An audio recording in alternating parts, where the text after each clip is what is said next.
Good morning, students. Myself Vinay Srivastav. Welcome to all in my channel Study English Online. Students, today we are going to read the first poem, The Road Not Taken, from Beehive Book, Class 9th, written by Robert Frost. So, let's start the poem.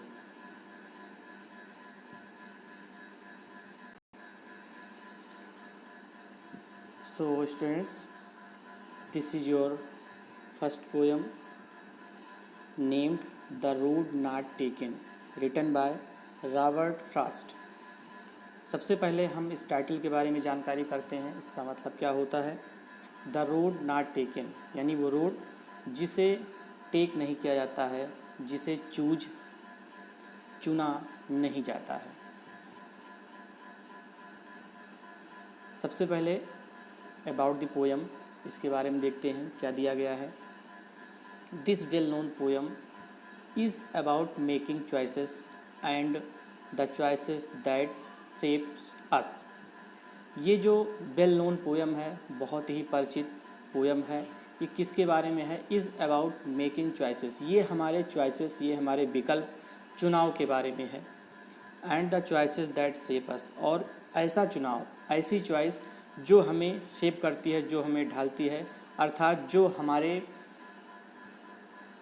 मंजिल को निर्धारित करती है, जो हमारे target को निर्धारित करती है.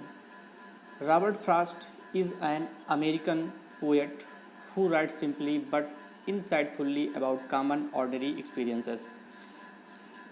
रॉबर्ट फ्रॉस्ट एक अमेरिकन पोएट हैं जो इनकी जो भी कंपोजिशन है वो बहुत ही सिंपली, यानी बहुत ही साधारण, बट इनसाइटफुल्ली, लेकिन बहुत ही कुशाग्र अबाउट कॉमन, इनकी जो कंपोजिशन है, इनकी जो क्रिएशन है, वो कॉमन लोगों के बारे में, कॉमन चीज़ों के बारे में और ऑर्डिनरी एक्सपीरियंसेस, और इनकी जो अनुभव हैं वो बहुत ही सिंपल होते हैं, बहुत ही साधारण होते हैं.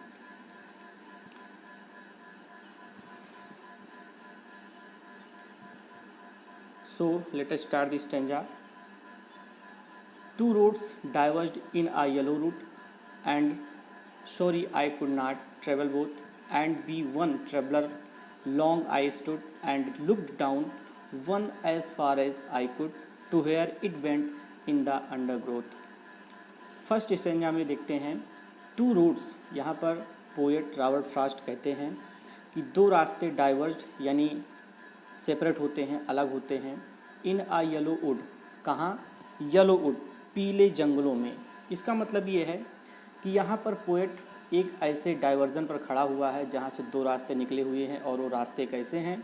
येलो वुड, यानी येलो वुड क्यों हैं? क्योंकि वो जो वेदर था, वेदर वो आटम का था, जिसमें पत्तियाँ जो है पेड़ों से गिरकर ज़मीन पर आती हैं, और उनका जो रंग होता है वो पीला हो जाता है, तभी वो पेड़ों से निकल के नीचे आती भी हैं.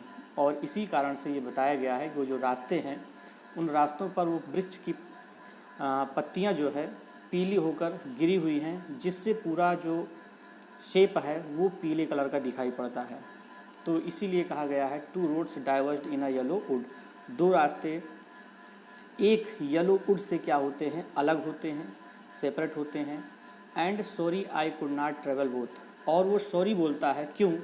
क्योंकि I could not travel both, क्योंकि मैं दोनों रास्तों पर एक साथ ट्रेवल नहीं कर सकता. एंड बी वन ट्रेवलर, क्यों? क्योंकि वो एक अकेला यात्री है, एक अकेला ट्रेवलर है, और एक अकेला ट्रेवलर अकेले ही दो रास्तों पर एक साथ चल नहीं सकता.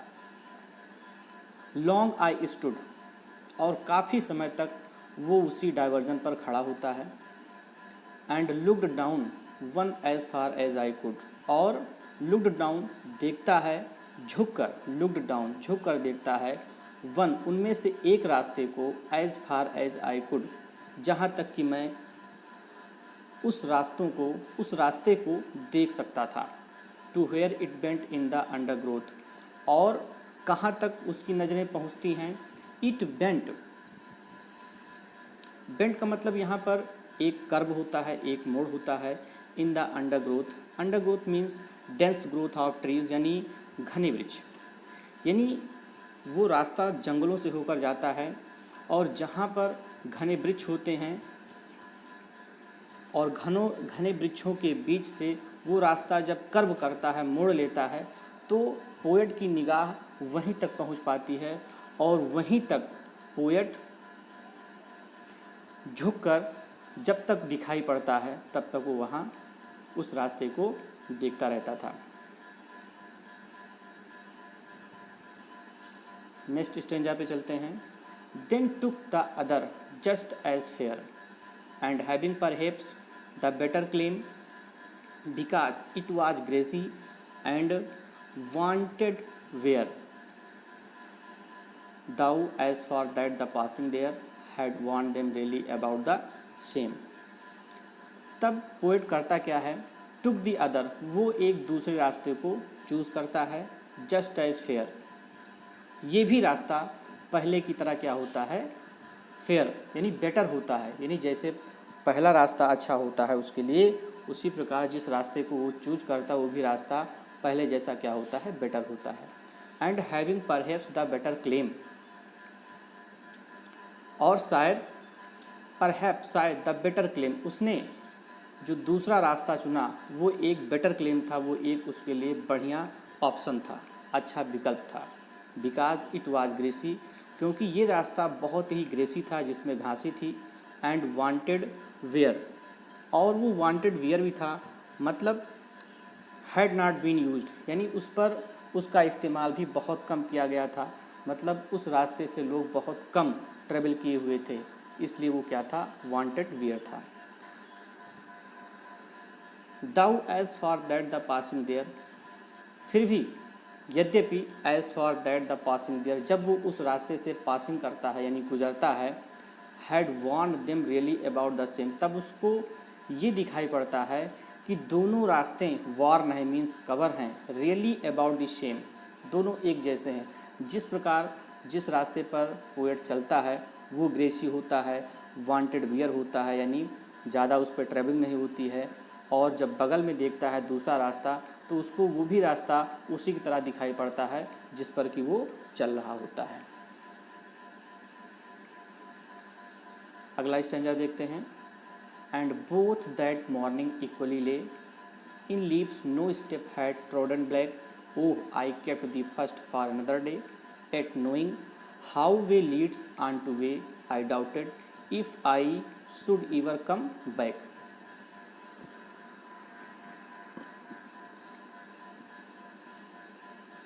एंड बोथ दैट मॉर्निंग, और क्या होता है जब उस रास्ते पर जाता होता है और जब उसको ये ऐसा लगता है कि दोनों रास्ते एक जैसे हैं, तो वो वापस आ जाता है और नेक्स्ट मॉर्निंग फिर से वो ट्रेवलिंग के लिए स्टार्ट होता है, प्रिपेयर होता है।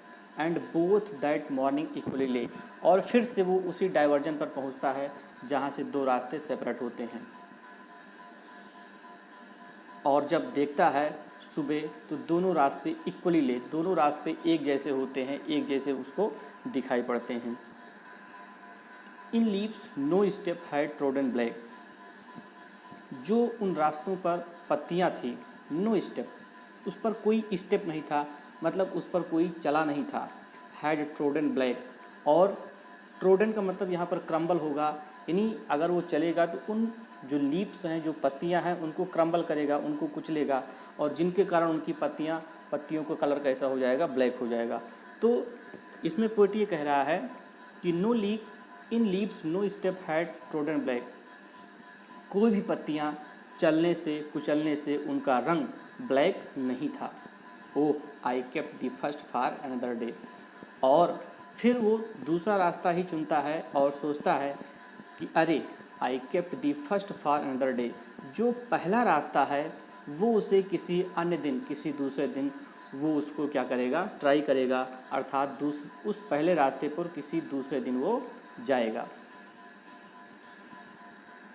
Eight knowing how way leads on to way, यह जानते हुए भी, how way leads on to way, कि रास्ते में उसे पता नहीं कितने रास्ते मिलेंगे, पोएट को यह पता है, लेकिन फिर भी ये सोचता है कि वो पहले रास्ते पर किसी दूसरे दिन वो ट्रेवल करेगा।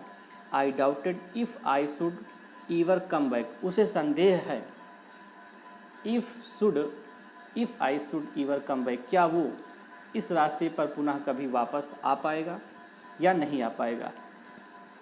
क्योंकि जिस रास्ते पर वो जा रहा होता है, रास्ते बहुत लंबे होते हैं और जब वो रास्ता ख़त्म होता है तो उसको एक नया रास्ता फिर से मिल जाता है। इस प्रकार से उसकी जर्नी क्या होती है, कंटिन्यू होती है। तो ये सोचता है कि जब हमारी जर्नी कंटिन्यू रहेगी तो वापस इस रास्ते से फिर वो आता है कि नहीं आता है, और वापस आएगा तो क्या वो दूसरा रास्ता जिसे वो दूसरे दिन जाने के लिए डिटरमाइंड है, क्या वो दूसरे रास्ते पर फिर से ट्रेवल कर पाएगा कि नहीं।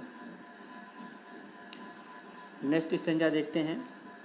आई shall be telling this with a sigh, somewhere ages and ages hence, two roads diverged in a wood and I took the one less travelled by and that has made all the differences.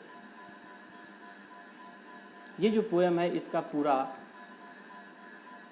Description आपके last stanza में आपको इसका sense समझ में आएगा। तो देखते हैं।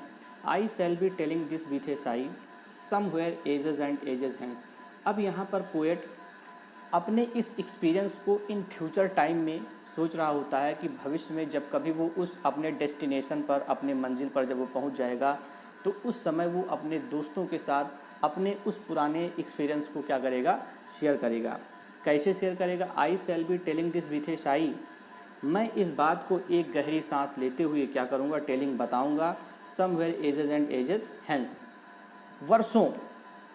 वर्षों बाद, two roads diverged in a wood, और क्या बताता है कि टू रोड्स, दो रास्ते, डाइवर्स्ड सेपरेट थे, अलग थे, इन ए वुड, एक जंगल में, यानी एक जंगल में दो रास्ते अलग अलग सेपरेट थे, and I took one less travelled by, और मैंने उस रास्ते को चुना जो बहुत कम, लेस ट्रेवल्ड था, बहुत कम उस पर यात्रा की गई थी, and that has made all the difference, और इसी वजह से has made all the difference, सारी जो डिफरेंसेस है वो मेरे पास आई। यहाँ पर कहने का मतलब ये है, इस स्टेंजा के द्वारा, इस पोएम के द्वारा पोएट एक मैसेज ये देना चाहता है कि कोई भी इंसान हो, जब वो स्टडी करता होता है तब उसके सामने अपने टारगेट को चूज करने के लिए समय होता है कि वो उसको जो उसका टारगेट है वो कैसे पाए। तो उसके लिए डाइवर्जन होते हैं, एजुकेशनल डाइवर्जन, कि उसको किस डिपार्टमेंट को चूज करना है जिसके द्वारा वो अपनी मंजिल पर पहुंच जाए।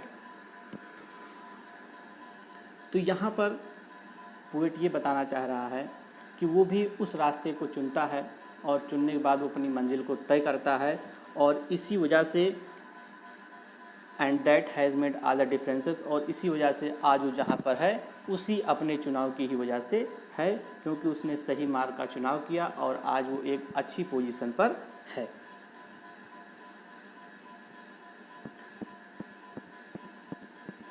So thank you students.